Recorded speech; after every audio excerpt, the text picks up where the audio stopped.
Okay, good day mga ka-Airsoft, good day mga ka-Bigman. Ngayon po mga ka-Bigman, review and unbox tayo ng unit ng ating mga ka-Airsoft. Yung mga unit na ni-request sa atin no? for today, okay, kahit Sunday, ano tayo, kahit Sunday, lagari pa rin tayo. Kailangan no? Kailangan, marami tayong mga bayarin, maraming mga kailangang ano yun, no? Oh, shoutout nga pala dun sa nagpa-booking for a walk-in tapos hindi pumunta, no? Shoutout po sa iyo, bossing. Magpakasaya ka, pagpalain ka sana ng Panginoon natin, no? Mga Airsoft, meron lang akong request sa inyo. Yung mga nagpapabook for a walk-in for a COD, hanggat maaari sana wag tayo magka-cancel, no? Kasi kumbaga once na nagpabook kasi kayo, professional naman namin kayong hinaharap di ba? Kumbaga hinaharap namin kayo, yung gusto nyo hanggat maaari i-serve natin. Pero sana wag po kayo magka-cancel. Kumbaga mga Airsoft, ano na tayo yung mga cancellation na emergency, merong namatay, merong na ospital, matatanggap mo pang as valid yun no? Pero yung nagpa-booking ka tapos kinabukasan sasabi mo may lakad ka, marami kang appointment, ano po yun? Very irresponsible po yun. Hindi po pagiging professional yun. No? Huwag po natin gagawin yun kasi each and every second is, each and every minute is important, no? Ngayon, kung ikaw, ang trip mo mangloko ng kapwa mo, siguro panahon na para baguhin mo yan, no? Nakita nyo kung ano-anong kalamidad ang tumatama, lumilindol, bumabagyo, bumabaha, no? Baka isang paraan yan ng pagsaway sa atin ng Panginoon, di ba? Sa mga maling ginagawa natin. Kaya bumawi tayo, no? Huwag tayong, kumbaga, halimbawa, kasi nasa Biblia ang oo ay oo, ang hindi ay hindi, 'di ba? Nakita niyo yung sinabi ni Senator Panfilo Lacson, when I say yes, it's yes, sabi niya, 'di ba? Ganon din sana kayo, no? I-apply niyo sa buhay niyo 'yon kasi magiging maganda yung kakahinatnan ng buhay ninyo, 'di ba? Okay, wag yung wag yung mamemerwisyo tayo ng kapwa, no? Kasi nagpa-booking ka tapos biglang hindi ka sisipot, hindi ka pupunta, 'di ba? Naman yun. Kumbaga, kung sanay ka na ginagawa yun, baguhin mo yun, no? Kasi baka sawayin ka ng Panginoon, no? Alam nyo, dapat talaga magkaroon tayo ng takot sa Diyos, no? Kasi pag meron kang takot sa Diyos, hindi ka gagawa ng mali. Pag wala kang takot sa Panginoon, yun, gagawa ka ng mali. Lahat ng gagawin mo, puro mali, no? Pero pag may takot ka sa Panginoon, hanggat maaari hindi ka gagawa ng mali. Hindi ka gagawa ng perwisyo sa kapwa mo, di ba? Okay?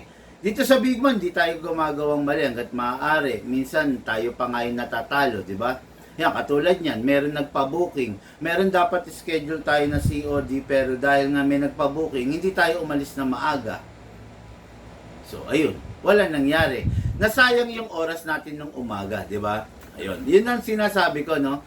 Sa susunod, be professional. Hindi kita papangalanan, kasi ayaw ko namang masira ka. Pero, alam mo na yun. Sana sa susunod, wag ganun, no? Ayan, okay? So, review and box po tayo ngayon. Unit natin Airsoft, Cardo Padilla of Bayabas, Cagayan de Oro. Hello po sa iyo, Sir Cardo Padilla. Okay, shout out, good day and good afternoon din kay Sir John Rio Perez of Libonan, Bukidnon. Hello, bossing!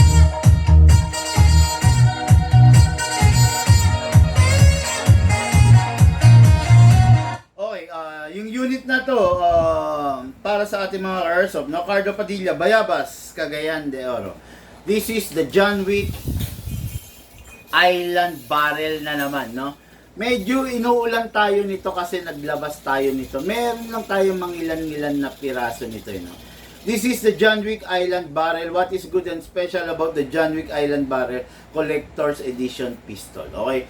Hindi to ginagamit as your daily pistol kasi bakit? Sayang. Nakakahinayang kasi Napakamahal nito at saka ano siya, collector's edition nga ito, di ba? So, what is good and special about this, i-discuss natin mamaya po. Okay? Then, unit natin of John Rio Perez of Libonan, Bukidnon. Hello, bossing! Ito po yung unit mo.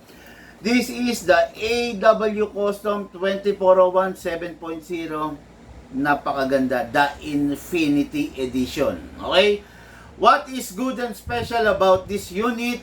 Nakikita nyo naman. Hindi siya upgraded out of the box. Okay? Kahit ito naman hindi ito upgraded out of the box. Pero in-upgrade namin. Number 1, yung unit naka-fix. Sorry. Aray. Yung unit naka-fix outer barrel. So, hindi na gumagalaw yung barrel niyan, hindi na lumilikot kasi naka-fix na. Pangalawa, naka-hop-up rubber na rin to. Okay? Palit na yung hop-up rubber, repair type hop-up rubber para mas maganda yung laro. Kasi bakit? This is a competition grade unit. Okay? Pangatlo, naka-fine tuning. Pang-apat, naka-trigger job. Napakasarap na nito. Although, ang trigger is hindi adjustable, no? Wala kang makikitang wrench para i-adjust siya. Pero, nakaset na to. Ngayon, itong unit na to, this is a competition grade unit. Okay? Pero, may request yung bossing natin. Wag na wag siyang i-anti-freeze nozzle. Okay? Wag siyang i-anti-freeze nozzle kasi hindi ko mo naka-anti-freeze nozzle, maganda yung unit. Okay? Meron tamang unit, meron tamang pagkakataon para maging effective yung anti-freeze nozzle. Ang anti-freeze nozzle kasi is sakto lang ang lakas niya, hindi siya ganun kalakas. Okay? Maliit lang ang bore niya. Hindi katulad ng mga big bore nozzle, pag mga pulang nozzle, yan malalaki yung bore niyan, malalaki. Ibig sabihin malalakas. Merong request ang bossing natin, since competition grade to, number 1 request niya, wag nating i-anti-freeze nozzle. Kahit pang competition, hayaan lang natin naka big bore. Pangalawa, wag natin daw iba-bypass yung beaver tail kasi gusto niyang turuan yung anak niya regarding on how to use the beaver tail. Okay? Alam niyo naman na ang beaver tail, you need to press this with your palm para mag-fire. Pag hindi mo siya pine-press, hindi siya magpa-fire. Or, suddenly, kung nagpa-firing ka, bigla mo siyang nabitawan, mag-open slide siya. Safety features yon ng unit para bigyan ng protection yung gumagamit. Ibig sabihin, na-sense ng unit na walang humahawak sa kanya or na-sense niya na maybe nabitawan, di ba, yung unit. Kaya i-open slide niya yung unit mo. Okay? Kaya mga ka-airsoft, lagi ko sasabihin sa inyo, makinig kayo ng ating mga daily vlog para po hindi kayo mapapahamak sa paglalaro ninyo. Okay, so ngayon, dire-diretso na tayo, review and unbox tayo. But before that, boss, magkano yung ganyan, boss? Sabi ni Clint Saldi, Aklob Leda. Bossing, PM po kayo, PM or tawag po para mabigay namin yung kompletong detalye ng tinatanong ninyo, no? Wag po tayo sa comment section. Pwede tayo magtanong sa comment section pero wag tayo magpapakita ng interest na bibili. Kasi syempre mga airsoft nakabantay ang mga scammer. 'Di ba? Syempre pag may mga scammer, nakita kayo, "Uy, mukhang si Clint Saldi gustong bumili." I-message natin, alukin natin. O, 'di ba? Ngayon ang aakalain mo, Sir Clint Saldi, kami yung kausap mo. O, 'di ba? Pag nakita nila na interesado kang bumili, ipi-PM ka nila, ang akalain mo, kami yung kausap mo. Ngayon, ang mangyayari, mabibiktima ka nila. Di ba? Ang totoo, hindi naman kami yung kausap mo. O, di ba? Kaya yun, wag pong magpapakita ng interest. Kumbaga, wag mo ipapakita sa madlang people na interesado ka. Kung interesado ka, mag-message ka, di ba? Para hindi ka mabiktima ng mga, alam mo na, sa panahon ngayon, sa hirap ng buhay, di ba? Ang daming scammer, di ba? Kaya iwas tayo sa ganun, no? Sabi nga ng isang commercial ng isang bangko, be wiser than the scammer. O, di ba? Kung yung BDO, sabi nila, we find ways, ganun din yung mga scammer, we find ways para mabiktima kayo. O, yun, di ba? Yan ang sabi ng mga scammer, no? Kaya, ingat po tayo doon, okay? Happy Sunday, Sir Big Man, sabi ni Alan Villari. Mag-ingat po tayo lahat sa darating na sakuna. Grabe, yung sakuna, alam nyo, yung bagyo, yung lindol, yung pagputok ng bulkan, yung hindi natin kayang i-predict yan eh, no? Sayang nga eh, no? Yung baha sana, pwede sana nating naiwasan, kaya lang sinamantala ng mga nasa pwesto eh, no? Pero kayang-kaya sana maiwasan yan ng Pilipino, no? Pero mga ka-airsoft, no? Yung lindol, utya nililindol ang buong Pilipinas. Luzon, Visayas, Mindanao. Nakita nyo naman, nakakaranas, no? Kaya panahon na para siguro magdasal tayo, no? Tawagin natin yung Panginoon. Magdasal tayo na huwag ilayo tayo sa mga ganong sakuna, no? Yun yung mga bagay na hindi natin alam nyo, kahit marami tayong pera, kahit mapera ka, kahit mayaman ka, kahit malaki yung bahay mo, walang malaking bahay sa lindol. Walang matibay na bahay sa lindol. Tandaan nyo, no? Grabe. Sabi, Rain Salalima Sarte, Boss, pwede ba COD Albay?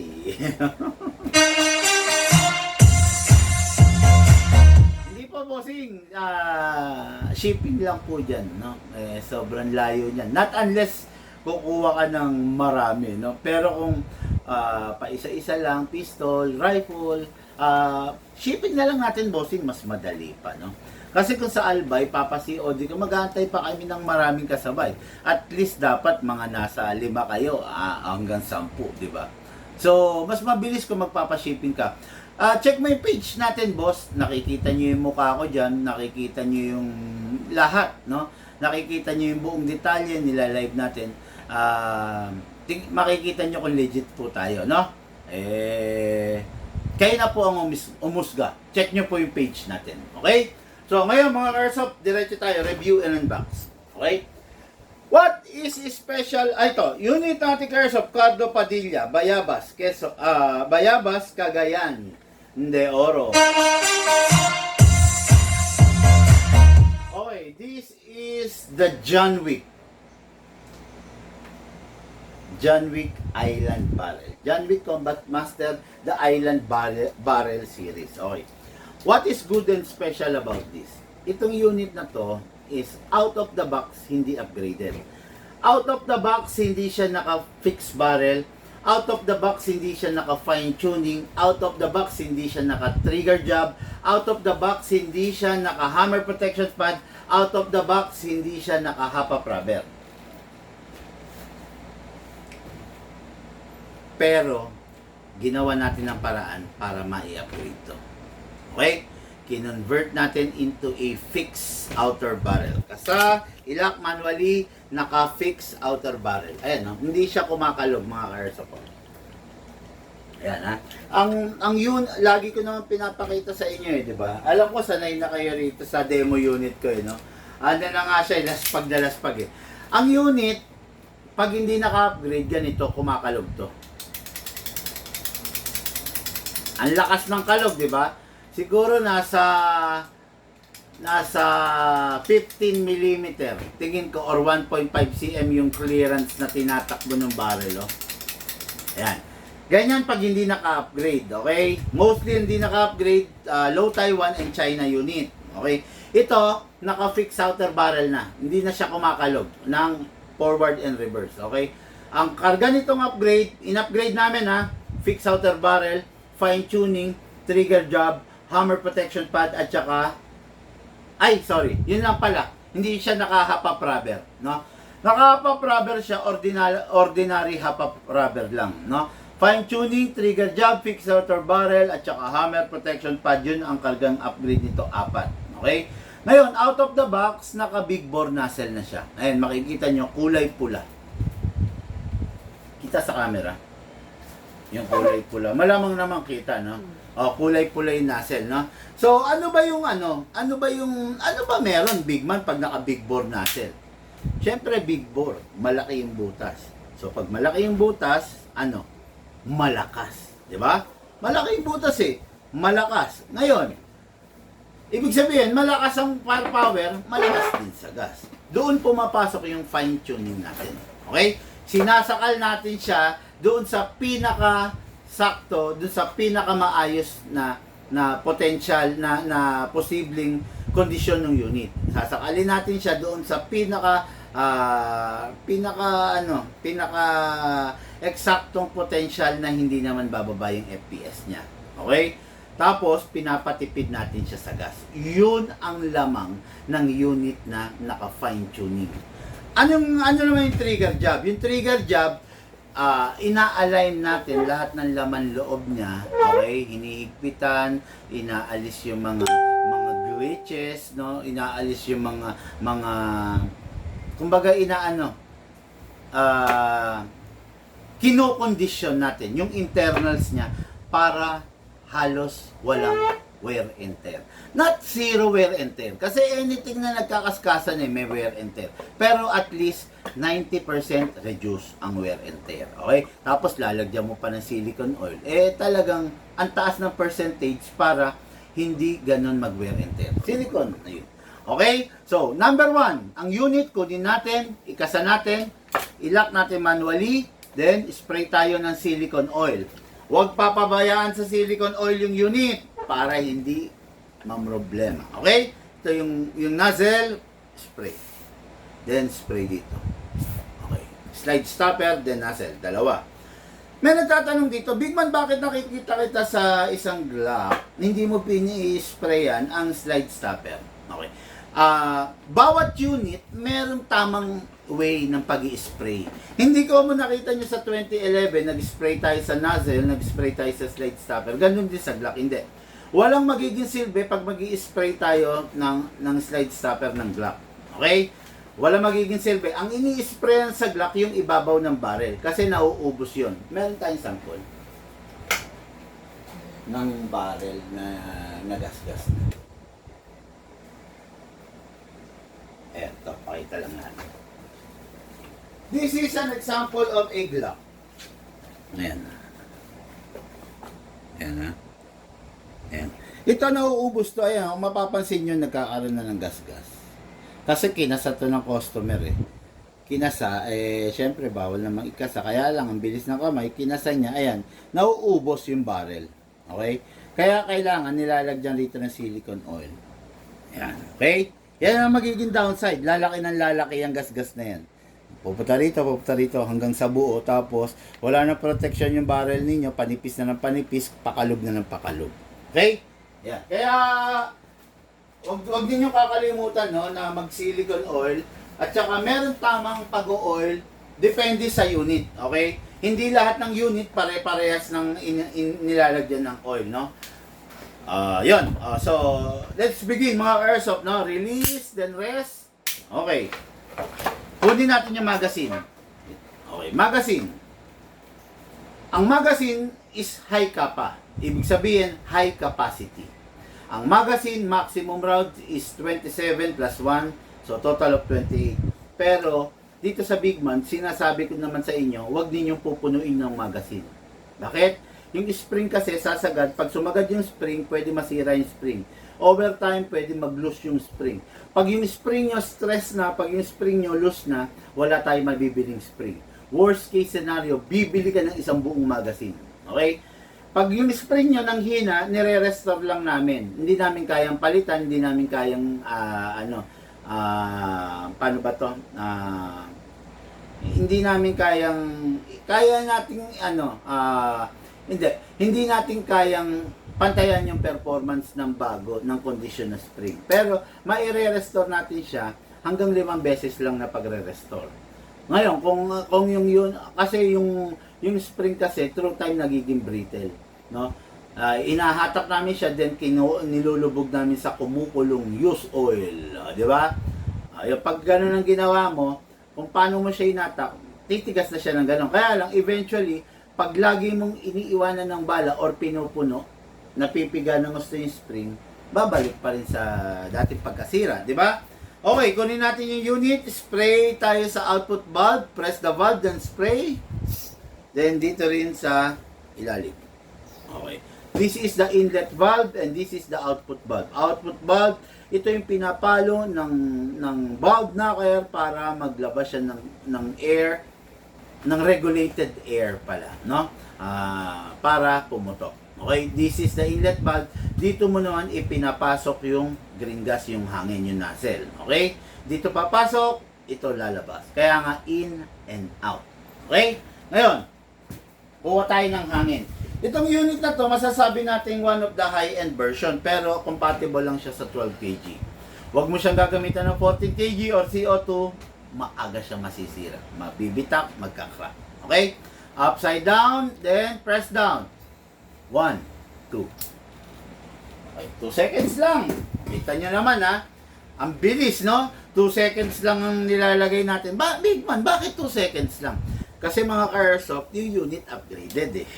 Pag hindi siya upgraded, mga 5 seconds, 7 seconds. Pero dahil upgraded, hindi niya kailangan ng maraming gas. Matipid siya. Okay? Ngayon, kunin natin to. This is ang tawag rito, Lucas? Speed loader. Speed loader. Para ano to?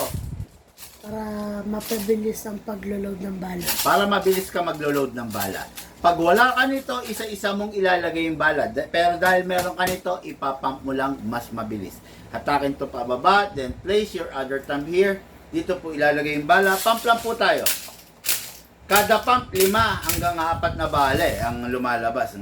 Okay, pag merong bungi tulad niyan, kalugin sideways. Kaya nakikita niya minsan, di ba, kumakalug ako. Kasi ina-align ko yung bala. Mas gusto ko yung ganyan, no? Maganda yung orientation. Left, right, left, right, left, right. Okay? Ngayon, baka may gusto magpa-shoutout. Good afternoon po, Sir, Idol, Big Man, Idol, Rick San. Hello, bossing! Okay, pasok. Sige. Okay? Okay mga ka-airsoft, this is the John Wick Combat Master Island Barrel. Pasok. Asa. Ready to fire. Firing!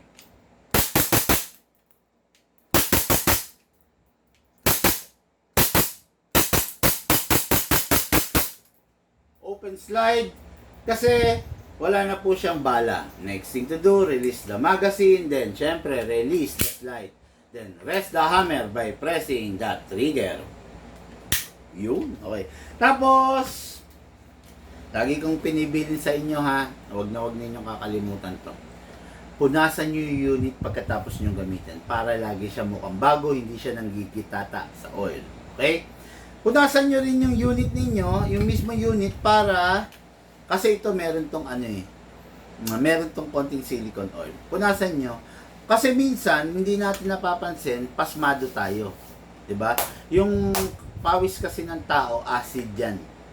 So, pag dumadampiran sa unit, tapos nabababad doon, hindi mo pinupunasan, eventually, yung unit mo pumapangit.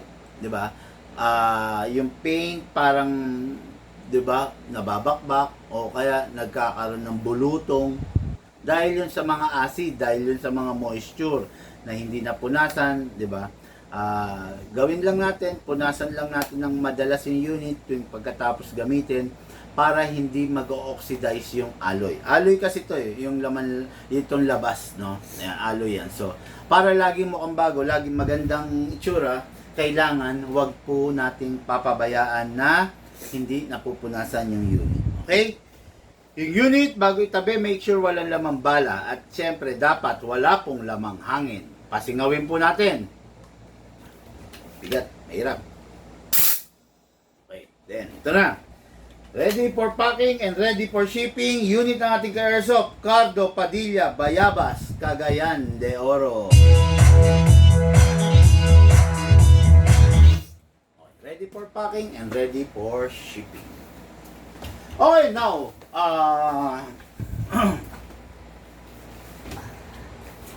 this is a competition grade. Pakita ko sa inyo yung yung unit na full upgrade, then full upgrade in and out. Ito ngayon, full upgraded to, internals. Pero yung panlabas niya, hindi pa siya full upgrade.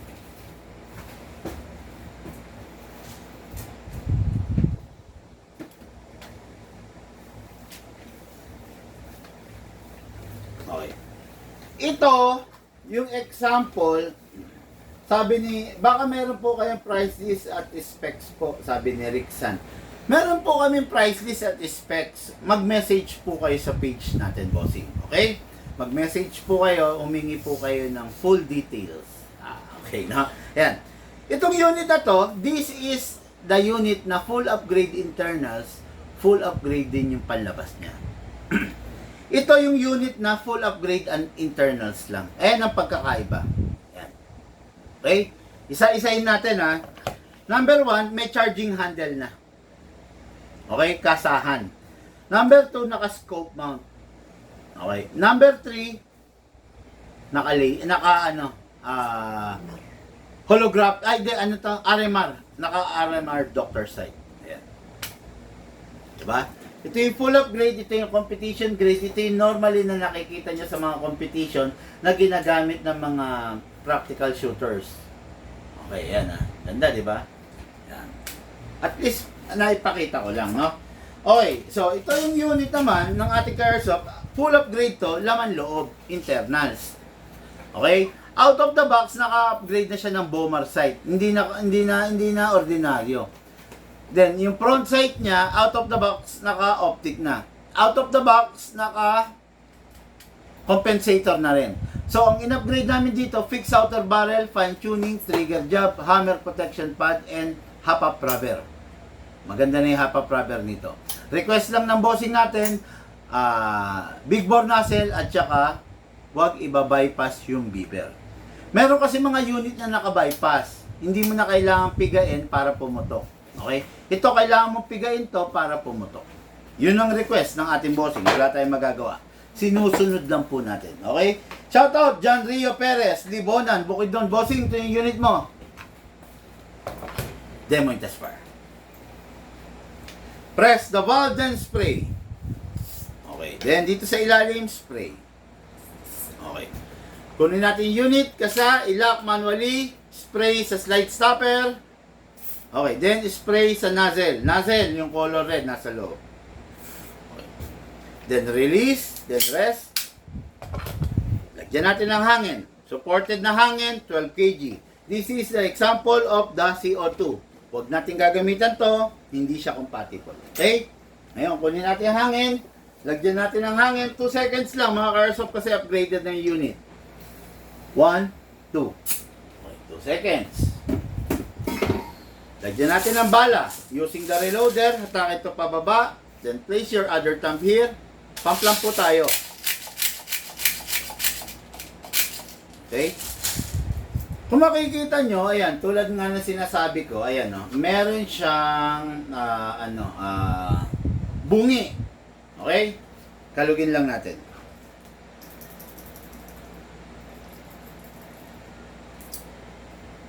Since nakalog na natin, pumantay na siya, umalay na. Okay na po yan. Ngayon, pasok natin sa unit. Meron na ba silicone? Meron na. Okay. May gas na. Okay. Okay mga Airsoft, this is the Infinity 7.0 by the AW Custom 2401. Competition grade unit. Pasok. Kasa. Ready to fire. Firing!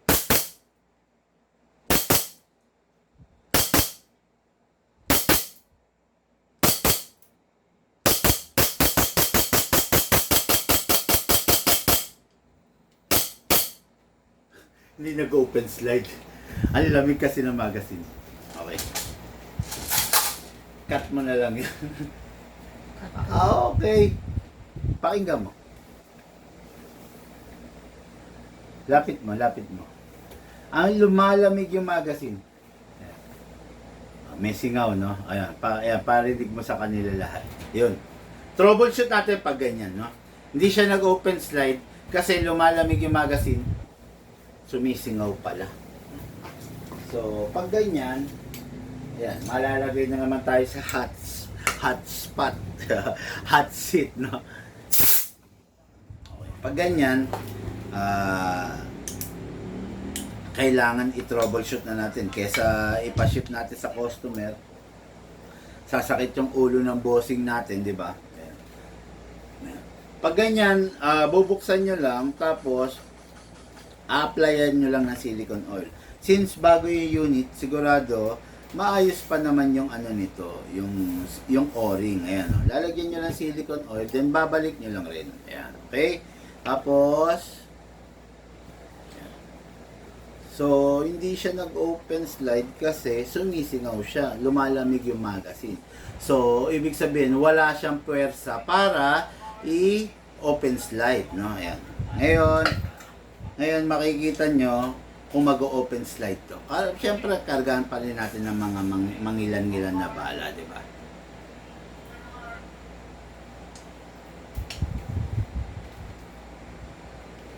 Ayun. Kanina may sumisingaw, tignan natin ngayon. Pero hindi ko napansin kanina, ah. Ayun. Lapit mo, lo. Lapit mo lang ganun, para ano. Kahit huwag mo na idikit. Pakita mo lang sa camera. Maririnig naman yan. Oh, wala na sumisirit, ha? Yan. Okay, balik natin itong base pad. Ito ang protection ng unit, no? Yan, okay? So, lagyan natin ng mangilan-ngilan na bala. Tignan natin kung mag-open slide na. Okay na yan. Okay. No. Pasok sa unit. Kasa. Ready to fire. Firing! 1, 2, 3, 4, 5, 6, 7, 8, 9, 10, 11. Open slide. Sapa. Open slide. Sapa. Open slide. Kasi wala nang bala. Next thing to do, release the magazine, release the slide. Then rest the hammer by pressing the trigger. Yun. Ganun lang mga ka-airsoft na pag may mga trouble, hindi nyo lang magagawin. Tawagan nyo lang ako, no? Tawag lang kayo or mag-message kayo. Hindi, pero mas mabilis kasi kung tatawag kayo, eh, no? Pag tatawag kayo, ma-address ko kagad. Pag mag-message kayo, ma-address ng taga-reply. Pag ako ka nausap nyo, mas diretso, no? Wala nang paligoy-ligoy, dun tayo kagad sa problema, di ba? Okay, yung unit, pag wala ng laman, pag di nagagamitin, dapat, bago itabi, dapat walang laman. Walang lamang bala, walang lamang hangin. Pasingawin. Okay, then, this is the unit. Ready for packing, ready for shipping. John Rio Perez, Libonan, Bukidnon. Sabi ni Alan Villaris, lakas ng singaw, sir. Yun, buti narinig, no? Okay, yun mga ka-airsoft, maraming salamat po sa inyo sa mga nag-share ng ating live video. Maraming salamat. Malaking utang ng loob ko po sa inyo yan, no? Sa mga hindi pa nag-share, kundi naman po napakalaking abala sa inyo, i-share nyo po yung live video natin. Maraming salamat po. Lahat po tayo nagmula sa iba't ibang larangan, pinagbuklod, pinag-isa ng iisang libangan. Yun po ang paglalaro ng airsoft, patid po sa inyo ng inyong lingkod, Big Man. Bago po ako umalis, pakinggan nyo po ito mga airsoft. Big Man, walang katulad, gamit ay legit.